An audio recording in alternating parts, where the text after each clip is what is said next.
बिस्मिल्लाहिर्रहमानिर्रहीम अस्सलामु अलैकुम वरहमतुल्लाहि वबरकातुहू। रात बजो बहुत तुम उस्ताद फारूक शाहीन सामिन किराम रात पर की आवाज़ आज नई की आवाज़ आज की नई मसलत या कॉन्सोनेंट या मूल अक्षर हेत आमत अक्षर आवाज़ की रात पर हाई ब्रो ब्रो तो आज पर हाई पे स्टार्ट हाई हायस अत पे बनावो लफ्ज हलव हज हाजत हौज हूर हाजिर हुकुम वो बनावो जुमला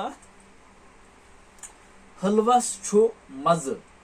हाजिर जवाब गछि रोजुन हज छ हजस द्रामित कि लफ्ज कड़ो हेजो ते हे जीम हज हाजत हे हाय जीम हज हाय आ जीम थ हाजत हाय ओ जोद हौज हाय ऊ रे हूर तो अम पे हाय पे ब्या अक्षर हर्फ यथ वन खाय खाय खायस पे बनाओ कह लफ्ज खून खरबूज खरगोश खम खत खाम खर खालिक खोतून खदिम खजान खुदा इस कड़ो कि लफ्ज हेजो खाय ऊ नून खून खरबूज खाय आ रे खर बे उ जेबुज खरबूज खरगोश खाय आ रे खर गाफ ओ शीन गोश खरगोश इथे कन खम खाय मीम खम तो अत जुमला बनामित हब खोतून छ मशहूर शायर हब खोतून छ मशहूर शायर खुदाई सिंध खजान छ वसी खुदाई छु कायनातु खालिक खाय पत छु ब्या अक्षर दाल दालस पे बनावो लफ्ज दद दोद दुब दल देग दांद दामन दोन दाथुर अत मज कह आवाज तुम कन्फ्यूजन हेकन कर तो ये सात हेजो कड़ान गसान सह कन्फ्यूजन दूर वो यह दद दाल ए दाल दद दाल ओ दाल दोद दाल ओ बे दोब दुब अगर यह ओ आसे तेल बन दोब मगर यह ओ तो इसलिए बन दाल ओ बे दुब इथे कन दाल ए लाम दल दाल ए गाफ देग यह ए आवाज दाल आ नून दाल दांद यह दामन दोन दाल ओ नून दोन श्रीनगर मज टेक्सटाइल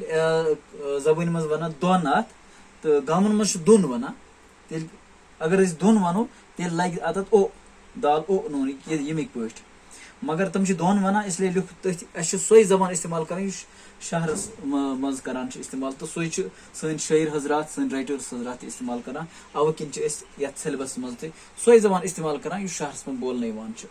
दोन दाथुर दाल आ थ उ रे दाथुर जुमल बनावस दद छ सालस द्रामज कुलिस म तुल दल दुब छु पलव छलान दाल पत ब्या अक्षर यथ डाल वन डाल अत पे बनावो लफ्ज डून डोल डब डाबर डॉक्टर डंड ड्रम डूर डुल कह लफ्ज कड़ो खिजो यह डून डाल ऊ नून डून यह डोल डाल ओ लाम डोल यह वाव की ओ आवाज कुछ जाए अत ओ पान कैसन इलाकन मज तिक डायलेक्टस कह प्रथ इलाकस पन पन डायलेक्ट तमे हिसाब पान तम इथे कन डाबर डाल आ बे रे डाबर जुमल बनामित डून दे फुटरवित डॉक्टरन दुत दवा डबस मज क्या छुई टाटा बच्चों मे उम्मीद कि तुम आसो लफ्ज तो जुमल असल पे समझ आमत तो मे गुजारिश तह कि मेन चैनल कर सब्सक्राइब तो बेल आइकन दबो ताकि तह मिलन ताज़ बताज़ वीडियो मे लिखो जरूर कमेंटन मज कि तह क्युत बासान मेन लेक्चर्स तो